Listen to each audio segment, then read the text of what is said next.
So welcome everyone. So this is our fourth lecture in chapter 21, electric charge and electric field. In this lecture, we will define the electric field lines, and we will try to visualize and interpret the electric field concept diagram, importance, and how to use them.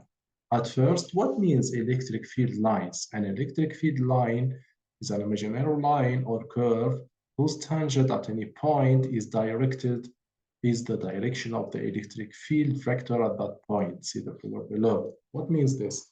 Imagine that we have an electric field line like this. This is the electric field line, has a direction. Okay. At any point of this electric field line, we have an electric field. The direction of this electric field is always tangent to the lines. Tangent to the line. Okay, so the electric field E is tangent to the line at any point. Let's take, for example, this point. What is the direction of the electric field? Is this direction? It's tangent to this line. Okay, good. Let's continue. And the figures below show the electric field lines of a single point of charge. This is a single point of charge. If we have, as we know, positive charge, the electric field is outward. The electric field lines for a negative charge are directed toward the charge, are terminating to the charge. Okay, this is the electric field lines. Where is the electric field? Is tangent to the line. You know that the tangent of a straight line is the line itself. Okay, let's take the case where we have positive and negative charge. As you know, the electric field lines are directed from the positive to the negative charge, from the positive to the negative charge. Okay, in between there is a straight line. What is the direction of the electric field? For example, at this location, it's tangent to the electric field lines and directed from the positive to the negative. At this position, at this point, for example, it's tangent to the electric field lines. So the electric field is always tangent to the lines. Let's take the case where we have two equal positive charges. They have the same magnitude, or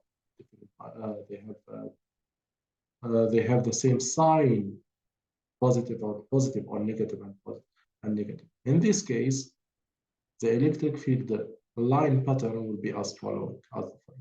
And let's take, for example, this point. How is the electric field at this point? Is tangent to the electric field line.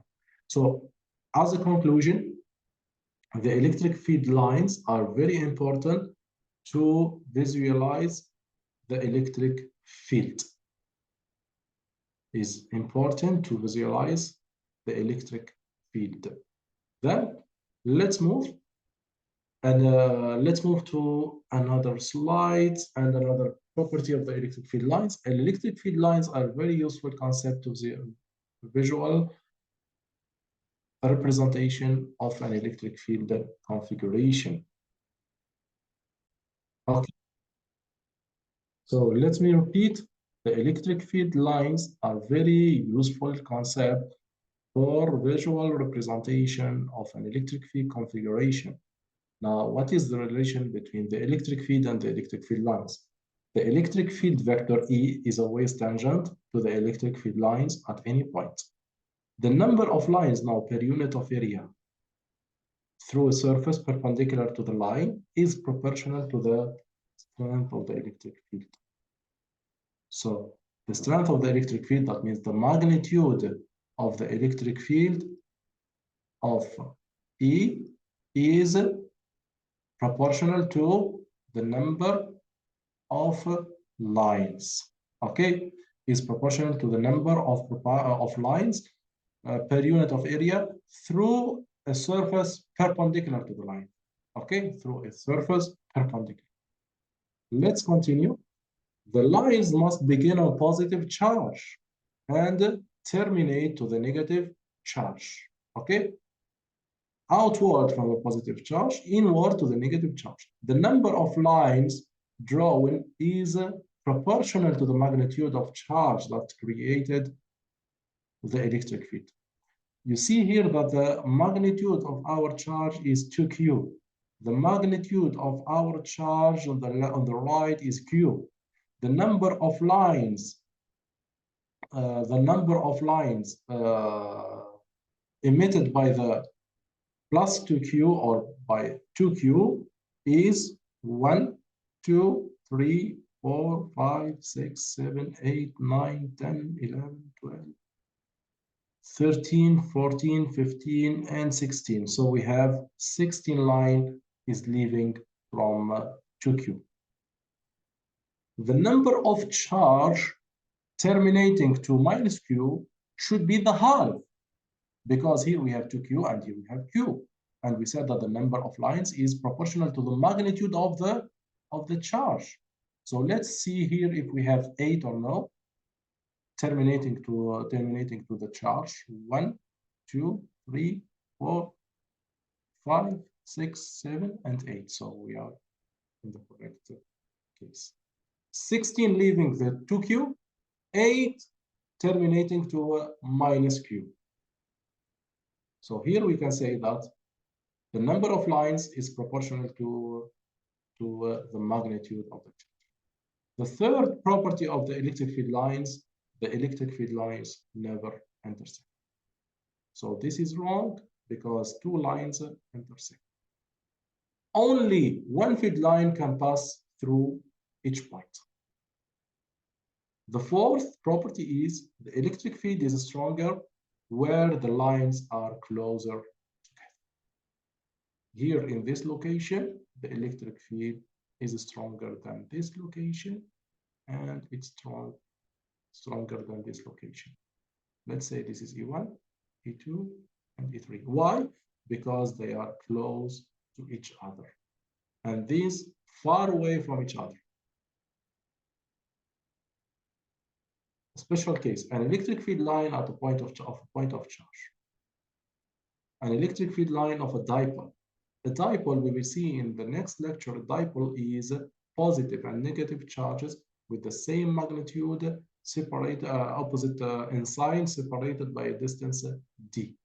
The number of lines leaving q plus q is equal to the number of lines terminating to minus q, as we said before. And a special case for a positive point charge only, isolated positive point charge, the lines are radially outwards. So radially, that means in all the directions around the charge. For the negative charge, the lines are radially inward. Radially inward, that means in all the directions are terminating to the charge minus q. Next, when we have two positive charges, this is the pattern of the electric field lines. When we have two charges, two positive and one negative, two lines leaving the charge plus q, and only one line is terminating to 1q. So the number of lines leaving 2q must be the double of the number of lines terminating to q. Why? Because the magnitude of the first charge is, let's say this is 1, and let's say this is 2. The magnitude of q1 is the double of 2q of q2. It's times 2. q2 magnitude. So the number of lines leaving 2q must be the double of lines entering or terminating to minus q. And we are done with the lecture. We will take some examples. The illustration shows the electric field lines due to 2-point charges. The electric field is strongest in which location? Where the electric field are close to each other, of course. Correct. Farthest apart? No. Where adjacent field lines are parallel? No. Who said that? None of the above. No, we have correct answer, which is close to each other. Next, the figure shows 3 negative point charges, minus q, and minus qq, and one positive charge plus 4q, along with some electric field lines. How many things are wrong with this drawing? Let's take the highest number, the highest magnitude of charge. And let's see how many field line is leaving this charge. We see here 1, 2, 3, 4, and 5, 6, 1, 2, 3, 4, 5, 6, 7, and this is 8. 8 leaving plus 4q. So how many feet should be entering to minus 2q? It should, to be correct, should 4 lines terminating to minus 2q. And what about the q? Only q. Only 2 lines should terminating to minus q. Okay? Good. Why? Because we said that the number of lines is proportional to the amount of charge. The number of lines is proportional to the magnitude of charge created by the electric field. Okay, so what we can say, 8 are leaving plus q. 4 should terminate minus 2q. Minus 2q, where is it? So this is wrong. We have only 1, and we are expecting to have 4. What about minus q? 2 should terminate to minus q, and here we have 3, which is wrong. Okay, what about this? Also here it's wrong. We should have 2 lines, but here we have 4 lines. So how many mistakes we have? 1, 2, 3. 3 mistakes. Okay, what about the point P? We said that as a property of the electric field line, never intersect. So this is wrong also. What about the curvature of these lines? We said only one can be straight between the charges and the other should be curved.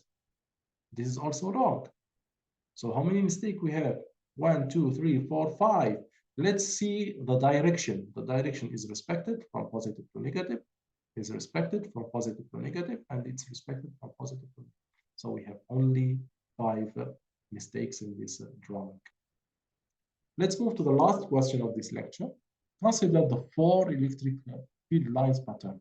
Here we are talking about the electric field lines pattern. Shown, assume that there are no charges in the region shown, which, if any, of the patterns represent possible electrostatic field. He's asking here about the pattern of electrostatic field lines. Okay, electric field lines. Which one? This is why, let's discuss the case A. The case A is wrong. Why? Because at the same point, there is entering and leaving, which is wrong. From one point, we can get leaving when leaving lines when we have positive charge, or entering lines. This, it can be true. Why? They does not intercept. They does not intercept. There is a direction, and there is no charge. There is no charge. Imagine that we have a negative charge here and a positive charge here. So it can be true. What about this figure, this pattern? This pattern, no charge inside. Good. But you see that these lines start from nothing. There is no charge, but there is a starting. No, they must start from a charge, which should be here. But we don't have an extension here of this line, so this is wrong. Why it's wrong? Because no charge inside. What about this? This is wrong because we have a circle. So what is the correct answer? The correct answer is B only. Good. Thank you so much. And see you in lecture number 5, the last lecture of this chapter.